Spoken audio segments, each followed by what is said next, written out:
untuk bersyukur walau di tengah wabah pandemi COVID ini kita masih tetap boleh memuji nama Tuhan. Minggu hari ini, minggu kedua setelah Paskah, tanggal 26 April 2020 dengan tema Penampakan Kristus, bukti Ia adalah Tuhan yang memberkati orang percaya. Pembacaan Alkitab Yohanes pasal 21 ayat yang pertama hingga ayat yang ke-12. Nas pembimbing Yohanes 21 ayat yang ke-11. Amanat Hidup Baru Yeremia 17 ayat yang ke-5 hingga ayat yang ke-8. Dan yang akan melayani pada pagi hari ini Pendeta Jemaat Ibu Pendeta Deborah Tombo. Semoga jemaat Tombo bagi berdiri. Kita akan memuliakan nama Tuhan dari PKJ 17 ayat yang pertama. Mari kita puji.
Dengan pengakuan pertolongan kepada kita itulah dengan nama Tuhan.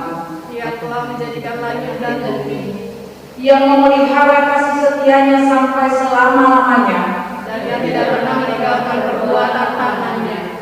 Tuhan menyertai saudara-saudara sekalian.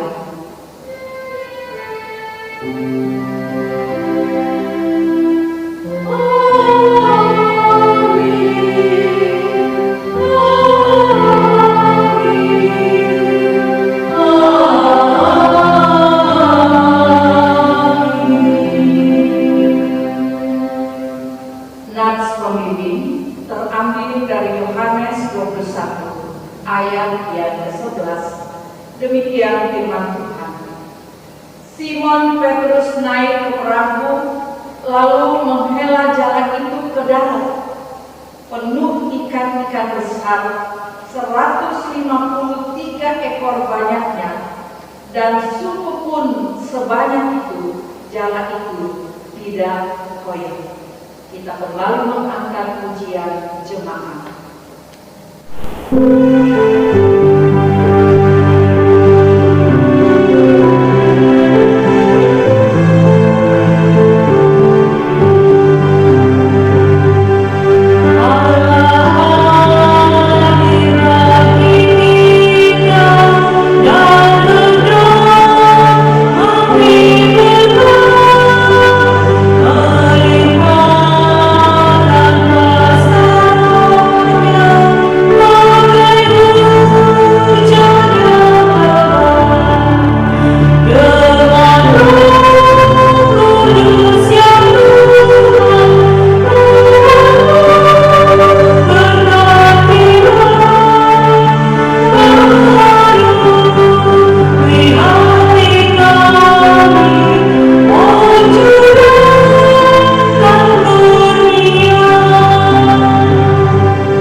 Ya Allah, sungguh dosa pemberontakan kami banyak di hadapan-Mu, dan dosa kami bersaksi melawan kami.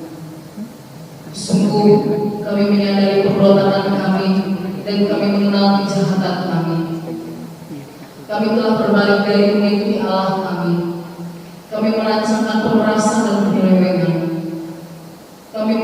berdusta dalam hati kami dan melahirkan dalam kata-kata.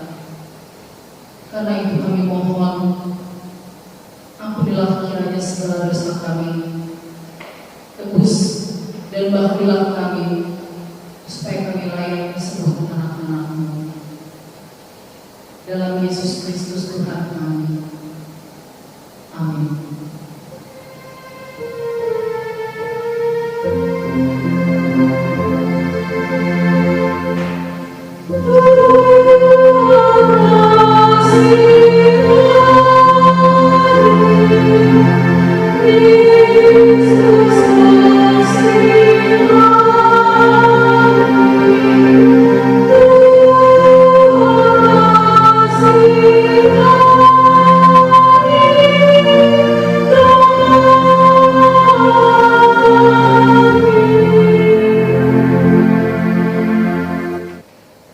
Setiap dosa yang kita akui di hadapan Tuhan, kita percaya Tuhan ampuni. Sebagaimana berita anugerah di dalam 1 Yohanes 1 ayat 9. Jika kita mengaku dosa kita, maka Ia adalah Allah yang setia dan adil, sehingga Ia akan mengampuni segala dosa kita dan menyucikan kita dari segala kejahatan. Allah telah mendamaikan isi dunia dengan diperdamaikan sama sendiri dengan saling mengampuni serta mengambil bagian dalam damai sejahtera Allah. Sebagai pelayan Yesus Kristus, kami memberitahukan bahwa pengampunan dosa telah berlaku dalam nama Bapa, Anak, dan Roh Kudus. Amin.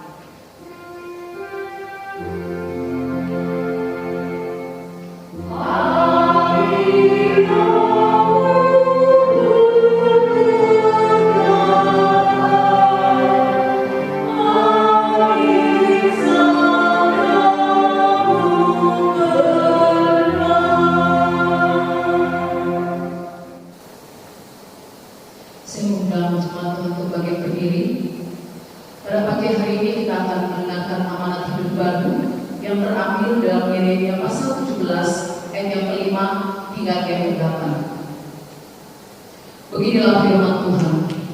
Terkutuklah orang yang mengandalkan manusia, yang mengandalkan kekuatannya sendiri, dan yang hatinya menjauh daripada Tuhan. Ia akan seperti semak belus di padang belantara. Ia tidak akan mengalami datang yang keadaan baik. Ia akan tinggal di tanah hangus, di padang gurun, di negeri padang asing yang tidak berpenduduk. Diberkatilah orang yang mengandalkan Tuhan, yang menaruh harapannya pada Tuhan. Ia akan seperti pohon yang ditanam di tepi air, yang merambatkan akar-akarnya ke tepi batang air, dan yang tidak mengalami datangnya panas terik. Yang daunnya tetap hijau, yang tidak khawatir dalam tahun kering, dan yang tidak berhenti menghasilkan buah. Kiranya Roh Kudus menolong kita mewujudkan kemuliaan Allah dalam hidup kita di tengah masyarakat dan di seluruh dunia. Kemuliaan bagi Bapa.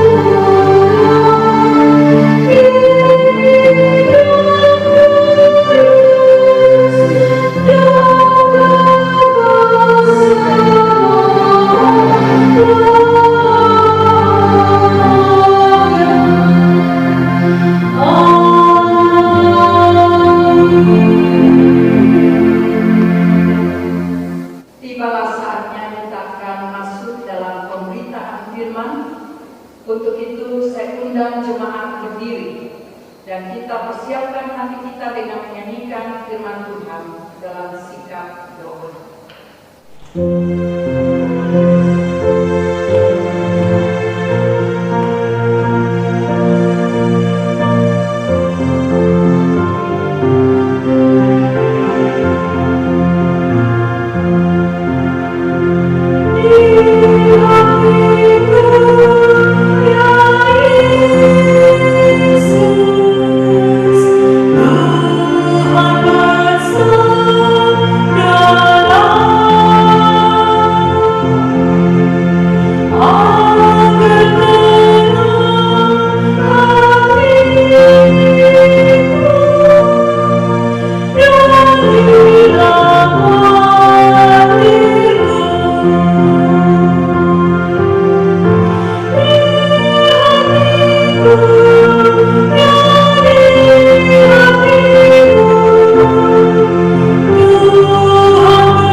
Jemaat kita bersatu hati memohon pertolongan Roh Kudus. Kita berdoa. Setelah kami mengagungkan nama Tuhan lewat puji-pujian kami, lewat pengakuan dosa kami, lewat pemberitaan anugerah dan juga amanat hidup baru, saatnya kami akan diteguhkan oleh kebenaran firman.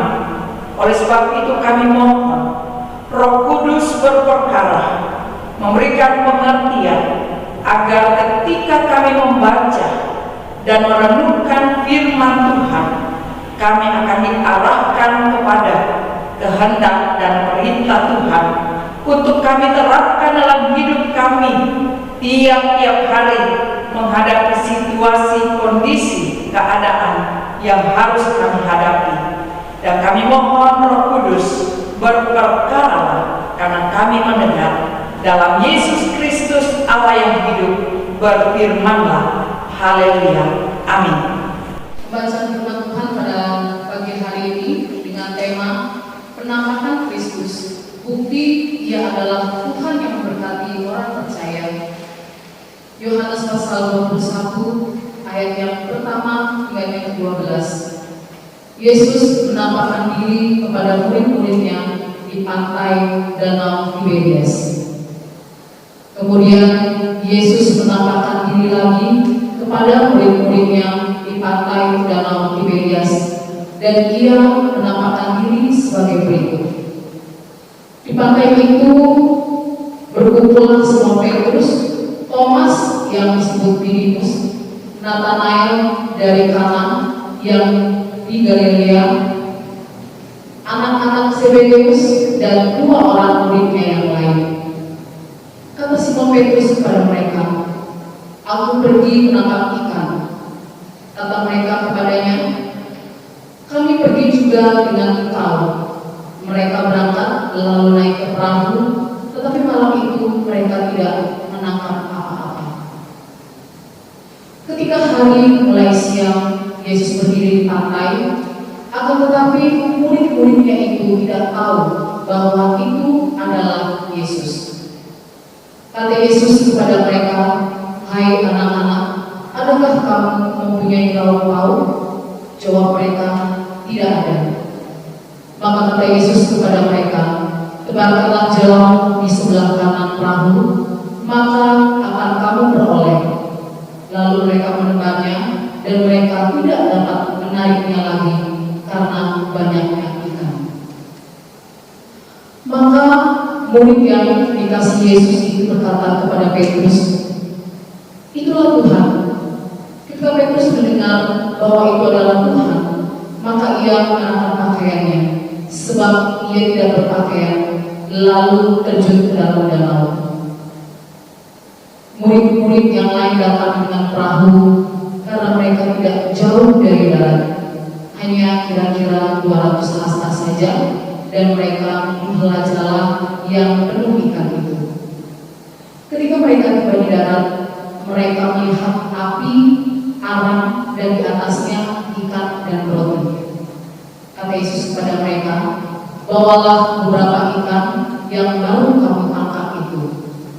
Simon Petrus naik ke perahu, lalu menghela jalan itu ke dalam, penuh ikan-ikan besar, 153 ekor banyaknya, dan sungguh pun sebanyak itu jala itu tidak koyak. Kata Yesus kepada mereka, "Marilah sarapanlah." Tidak ada di antara murid itu yang berani bertanya kepadanya, "Siapa kamu tahu?" Sebab mereka tahu bahwa Ia adalah Tuhan. Demikianlah pembacaan Alkitab. Berbahagialah setiap orang yang mendengarkan firman Tuhan dan memeliharanya. Haleluya.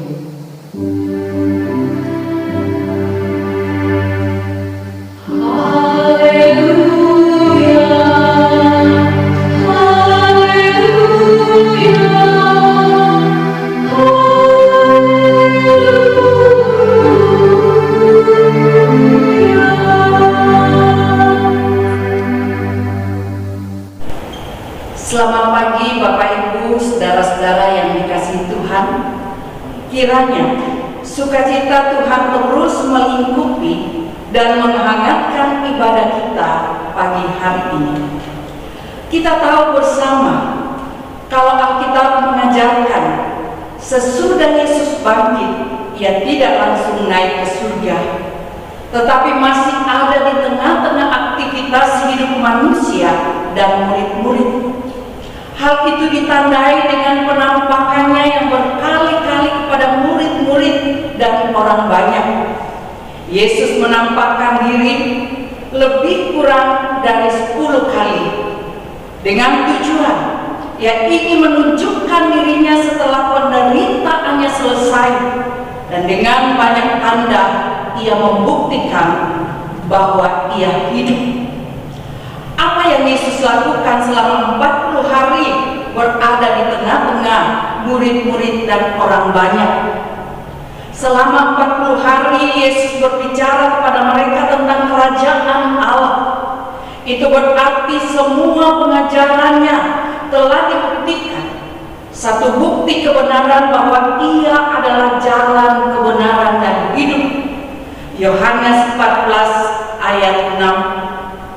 Bahwa Akulah jalan, kebenaran, dan hidup. Tidak ada seorang pun yang datang kepada Bapa kalau tidak melalui Aku. Dan Yesus pun berdoa kepada Bapa. Yohanes 17 ayat 11b.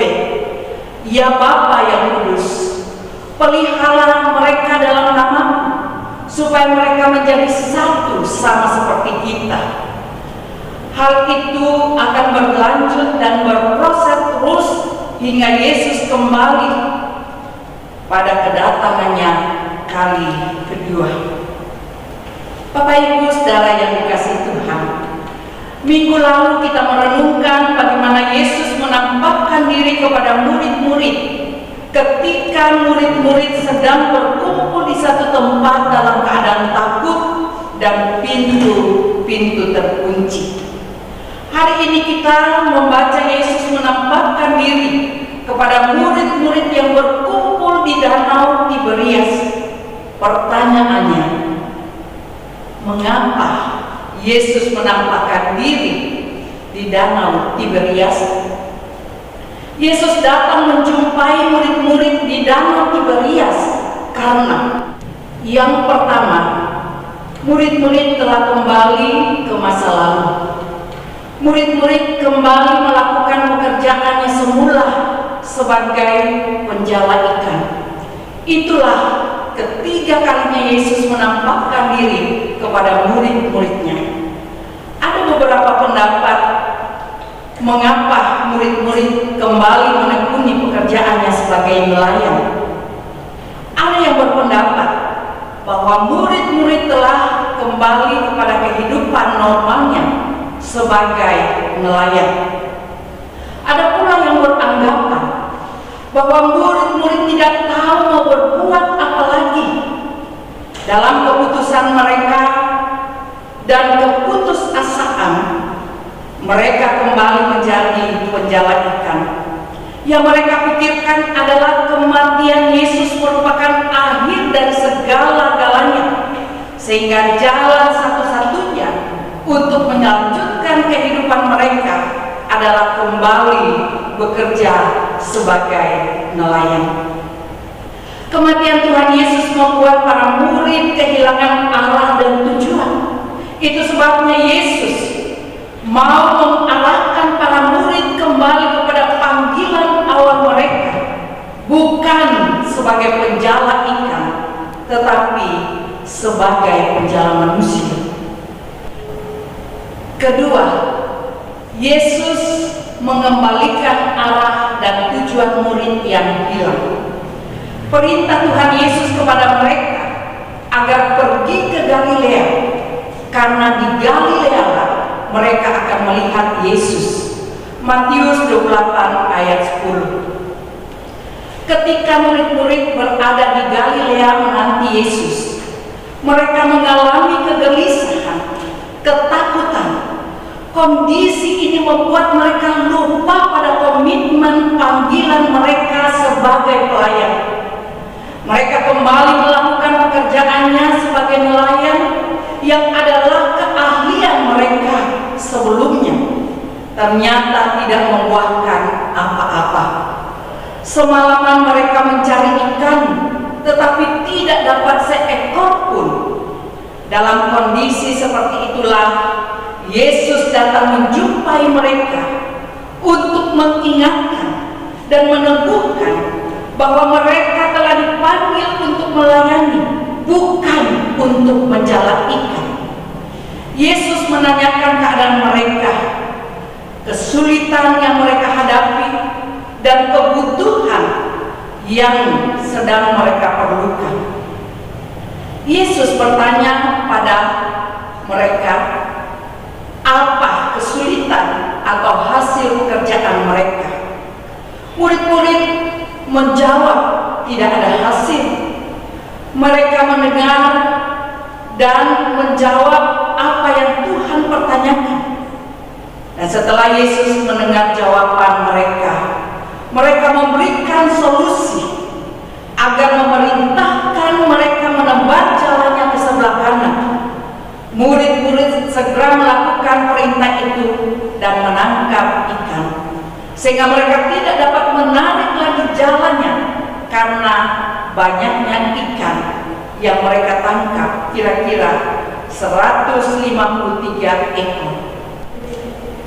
Dengan tindakan itu, ingatan murid-murid dipulihkan sehingga mereka menyadari bahwa itu Tuhan. Kemudian mereka bergegas kembali kepada Tuhan. Ayat 7.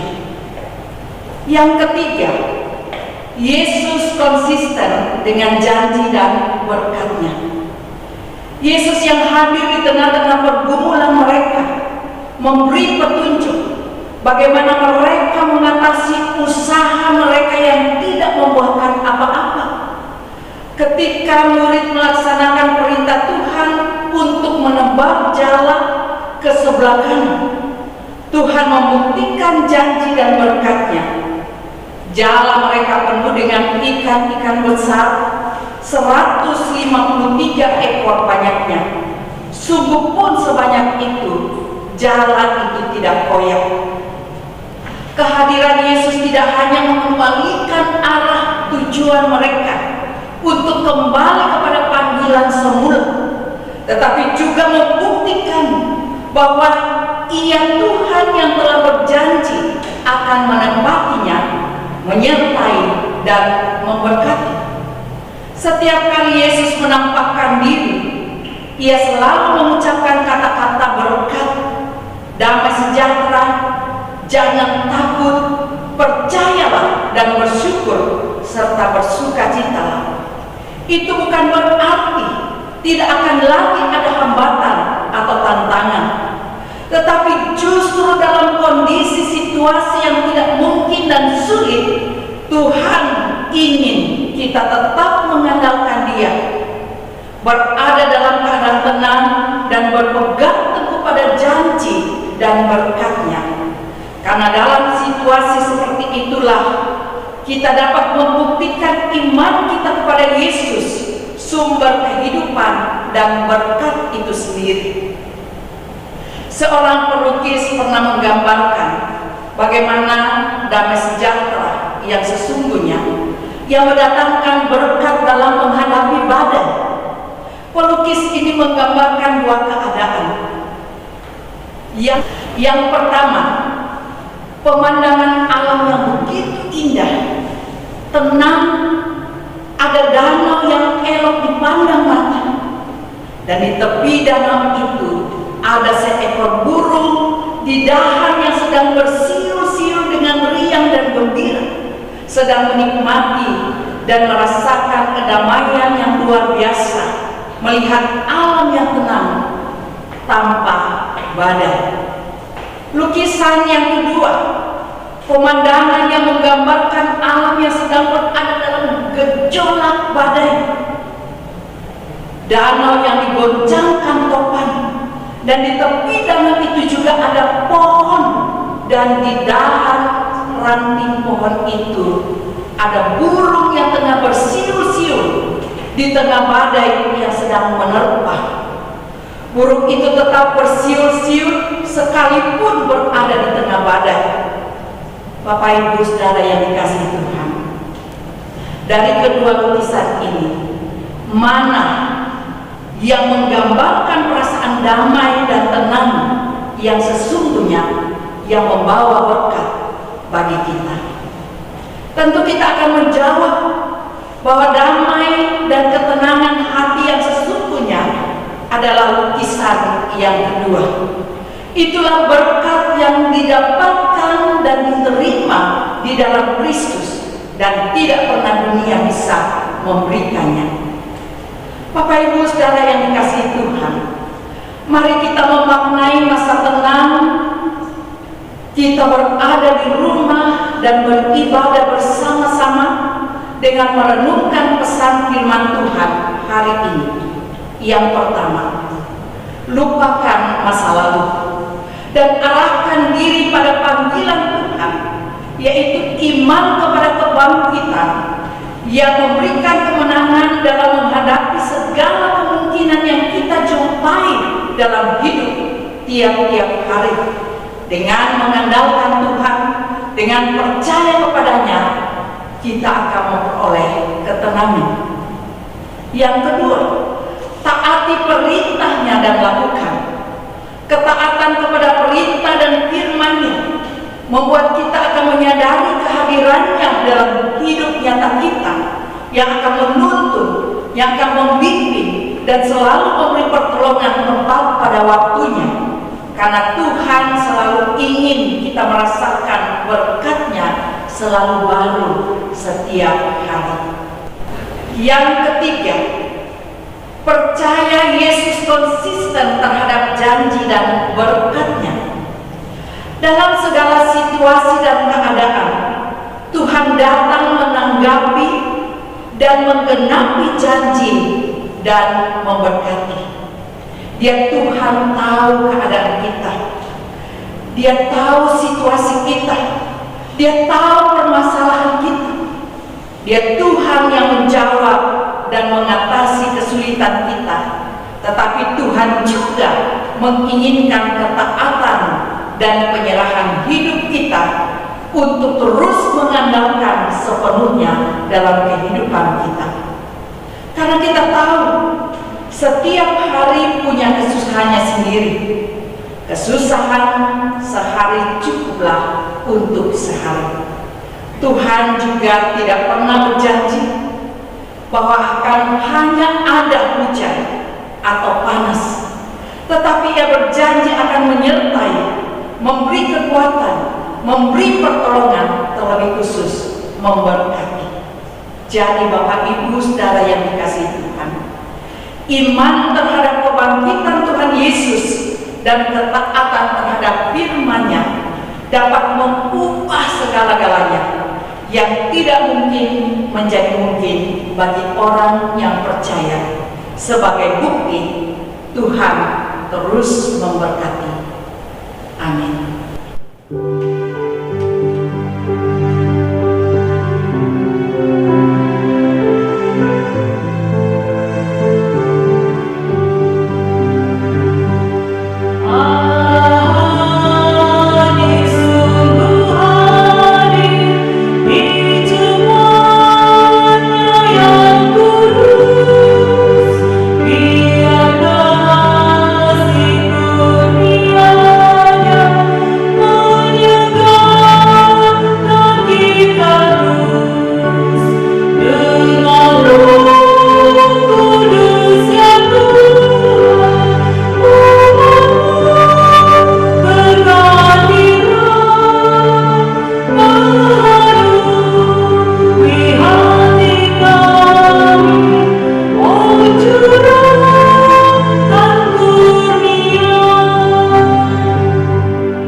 Jemaat, kita berdiri bersama-sama dan mengucapkan pengakuan iman rasuli demikian.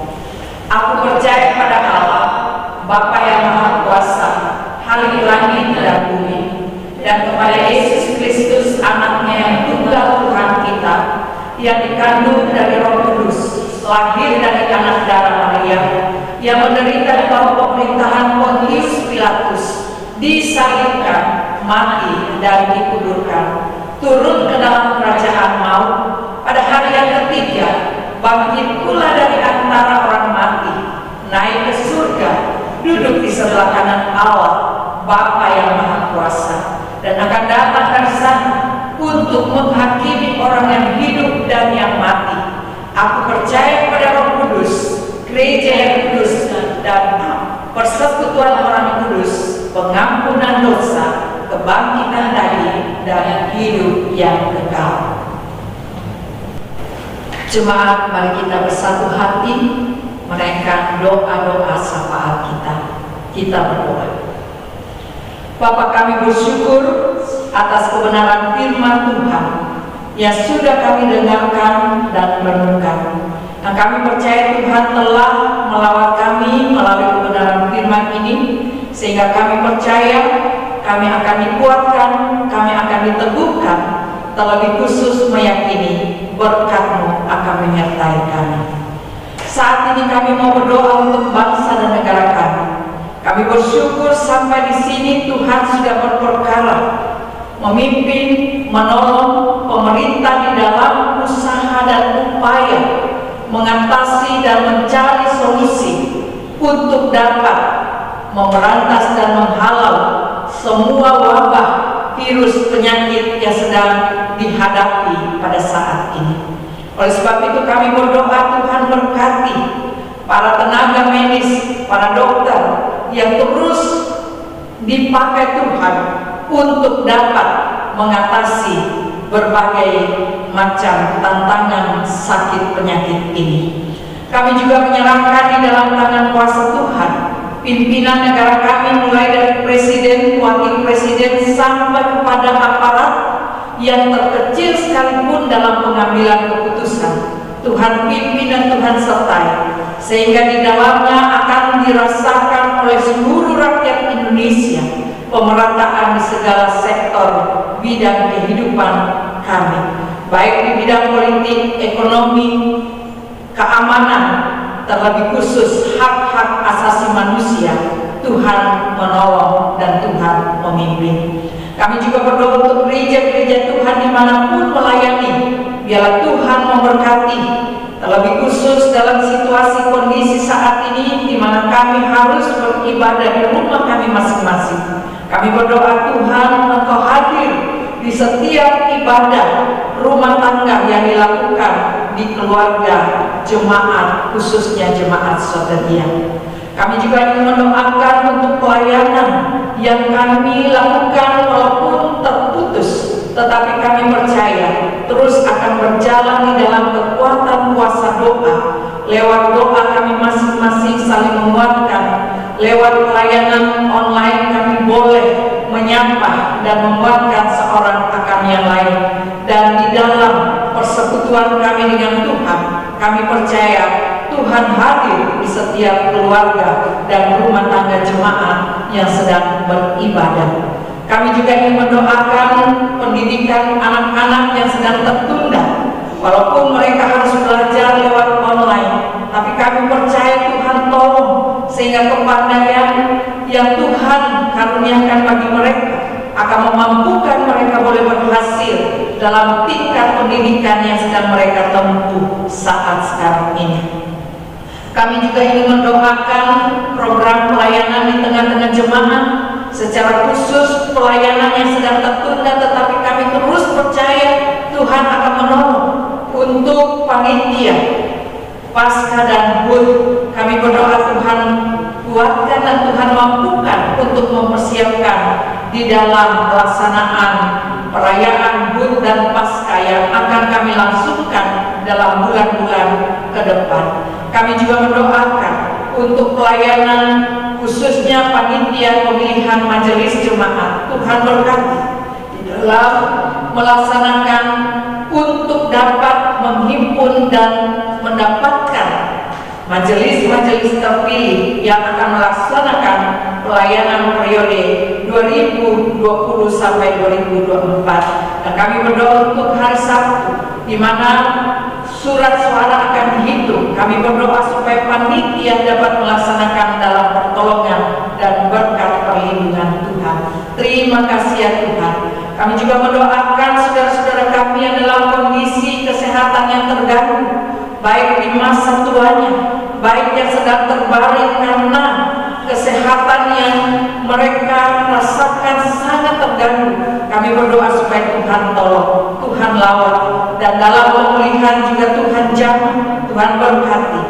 Kami juga mendoakan untuk pergumulan di tengah-tengah keluarga, pergumulan pekerjaan, pergumulan ekonomi, pergumulan hubungan keluarga di dalam kerukunan dan keharmonisan rumah tangga. Kami berdoa supaya Tuhan tolong. Terima kasih ya Bapa. Dan kami mendoakan agar semua beban pergumulan jemaat, baik yang sudah diserukan kepada Tuhan maupun yang belum terucap, kami yakin dan percaya Tuhan sudah mendengar, Tuhan menjawab, dan Tuhan akan menggenapinya. Sebab itu kami berdoa, biarlah doa yang jauh dari kesempurnaan ini Tuhan dengar dan Tuhan jawab sesuai dengan rencana dan kehendak Tuhan. Ya Tuhan, dalam pengasihan kami mohon, pelihara kami di dalam Kristus Yesus yang telah mengajar kami berdoa.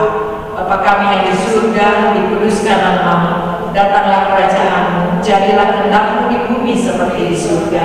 Berilah kami pada hari ini makanan kami yang secukupnya, dan ampunilah kami kesalahan kami, seperti kami juga mengampuni orang yang bersalah kepada kami.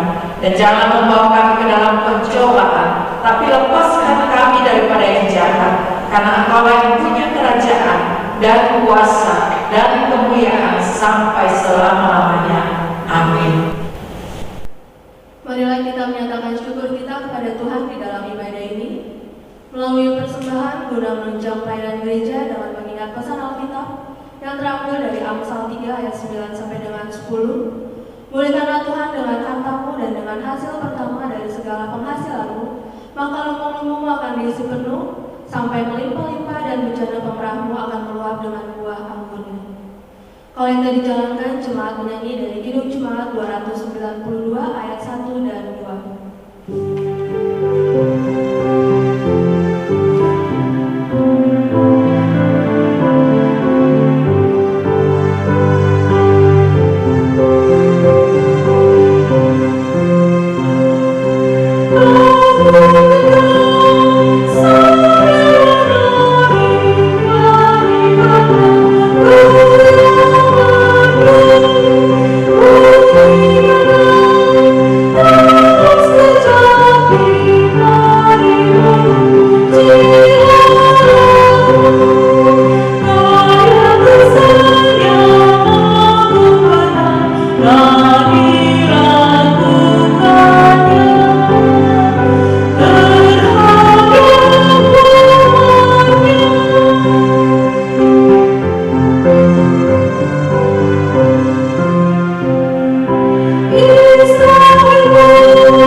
Majelis Jemaat mengucapkan terima kasih kepada Ibu Pendeta Deborah Tonglo untuk pelayanan firman-Nya. Tuhan Yesus memberkati.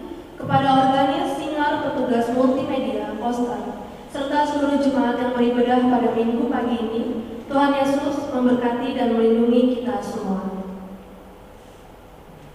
Info majelis, pemberitahuan terkait adanya himbauan dari pemerintah mengenai penghentian sementara kegiatan ibadah karena pandemi COVID-19, maka diberitahukan kepada seluruh jemaat berdasarkan keputusan rapat PHMJ tanggal 28 Maret 2020, semua kegiatan di bulan April dan Mei akan dipindahkan ke bulan Juni dan Juli sebagai berikut.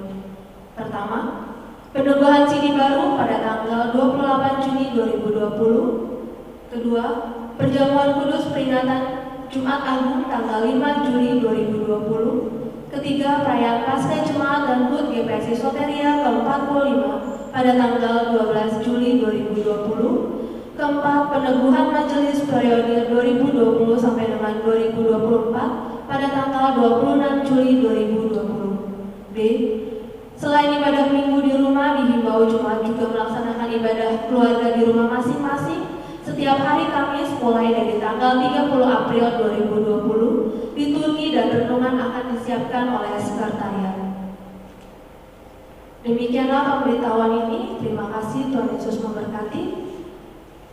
Pendeta dan majelis jemaat mengucapkan selamat ulang tahun pernikahan serta naik jabatan kepada jemaat yang berulang tahun pada minggu-minggu ini. Tuhan Yesus memberkati. Terima kasih kepada Bapak, Ibu, Saudara-saudari atas persembahan dan sumbangan yang telah diberikan. Persembahan dapat diberikan melalui sekretariat atau dapat ditransfer ke rekening yang ada di dalam warta atau ada di bawah sini. Demikianlah warta jemaat. Selamat hari Minggu. Tuhan Yesus memberkati. Jemaat, marilah kita pergi dengan sejahtera, serta lakukanlah firman Tuhan di dalam tugas dan panggilanmu di tengah-tengah masyarakat dan bangsa. Dengan menyanyikan nyanyian pengutusan, kita berdiri.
Jemaat 427 ayat yang pertama, Kusuma menuturkan.